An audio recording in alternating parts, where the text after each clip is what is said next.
Hello everyone. I have published a new novel, Corporate Annihilation.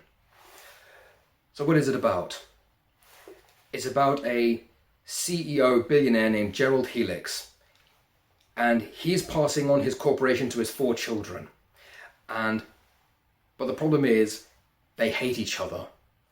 Eric is a bad-tempered petrol head, Jody is a promiscuous homewrecker, Penelope is a hypocritical social justice warrior, a political activist, and Toby is a fat slob addicted to junk food and video games, and they hate each other. But one day, Gerald Helix disappears, and he just leaves his company to his 4 children, and things go horribly wrong.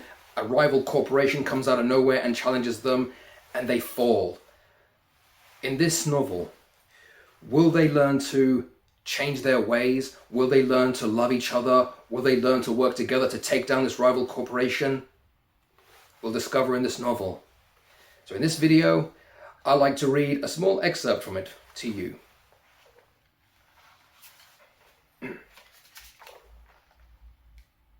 That night, Eric was driving home, tired from work. It had been a long day, but he wasn't alone.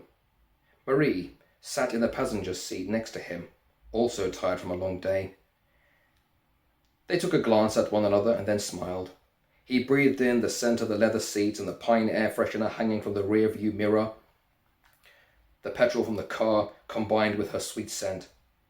Something about this made him complete. He took his time as he drove home from work. There was no need to rush. The traffic wasn't busy as usual. Down the street he noticed a pub. He thirsted for a drink. His dry mouth salivated. Drink. I'm thirsty, he thought. Then how will I drive home? No, wait. Nah. He turned his head away from the pub and focused on the road. They stopped at the traffic lights. Eric's car was at the front, but he wasn't alone. To his left was some guy in a white Brooks car, blasting his techno music so loud. He revved the engine. He challenged Eric to a race. He revved his engine again. Vroom, vroom! Oh no, Eric thought. Not now. I'm not racing. No way. Especially when I'm with Marie. I'm not getting into trouble with the law again. He tried not to look at the guy in the white car and focus on the road in front of him. He tried to ignore the revving engine right next to his car. Vroom, vroom! But it was impossible. It was too loud to ignore. Each rev made his lungs vibrate. Nope, he thought. No, I am not doing this. Then his thoughts switched from himself to the outside world of his car. Are there people watching? If so, how many are there? Are they recognizing me? Have they taken pictures of my car? Are they recording me on their phones again? Fuck! He took in a deep breath as he briefly squeezed his eyes shut to take a quick inhale and then open them. Don't look at them, just stare at the road ahead. Fuck it, I ain't doing this again. His heart was beating so fast it was doing the racing for him. Marie watched his every move, his face, his eyes, with anticipation. What's he gonna do, she thought. Has he really changed? Is all this a facade? Is Eric lying when he tells me that he's a changed man? His eyes turned to look at the driver. Damn! He turned his head to face the front again. He could have sworn the grinning guy at the wheel was yelling, "What's wrong, you chicken?" mockingly laughing at him.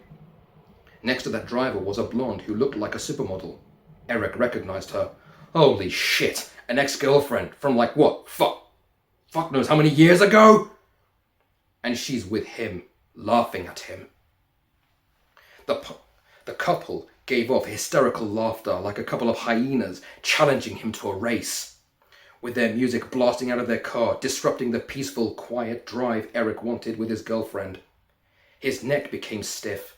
He tried to calm himself down with another deep breath in and then out. It was almost impossible to hear oneself think with all that cacophony going on around him. But something made Eric turn to face Marie. Marie already had her eyes on him when his eyes turned to look at her briefly before switching back to the road. Her face was compassionate, but her eyes did all the talking. No, not talking, Warning. Her lips didn't move, and yet she somehow, telepathically, spoke directly into Eric's mind.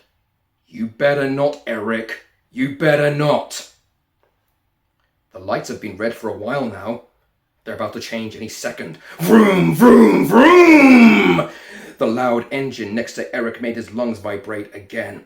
Eric looked at the lights as he gritted his teeth behind his closed mouth. Come on, change, damn you, change, come on! Let's get this over with! His mind was a tornado of thoughts. That driver thinks I'm a chicken. He'll tell all his friends about it. Hey, I challenged Eric Helix to a race and he chickened out.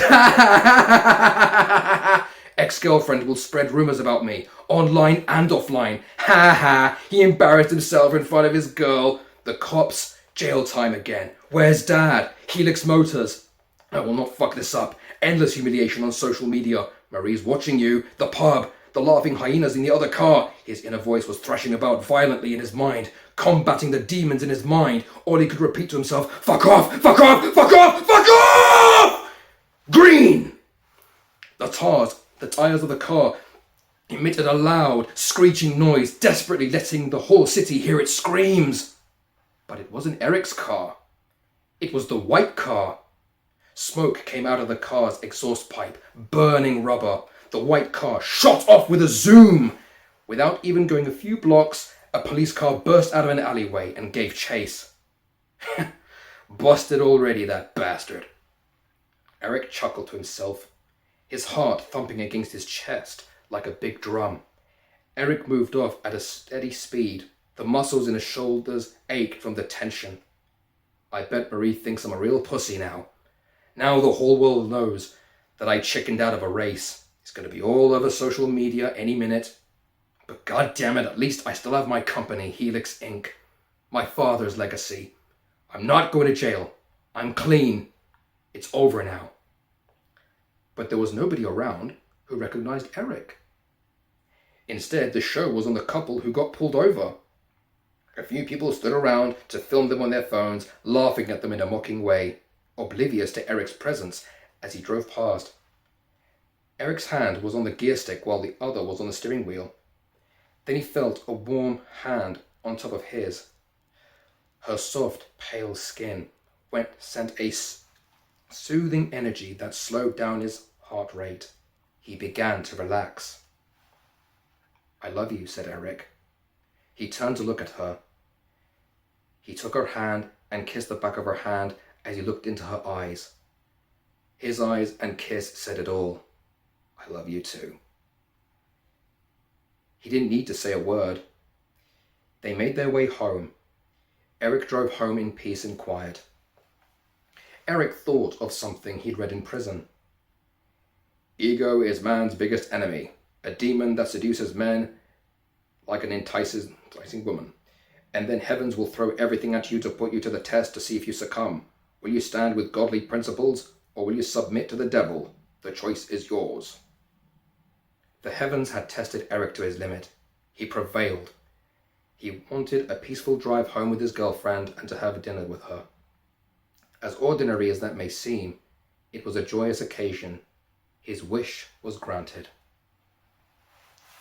Thank you very much for listening. This was only a small part of my book, Corporate Annihilation. If you enjoyed this, I'm sure you'll enjoy the rest of the book. So if you'd like to buy a copy, the link to Amazon is in the link in the description. Thank you very much for listening. I hope you enjoy this book, and take good care of yourselves.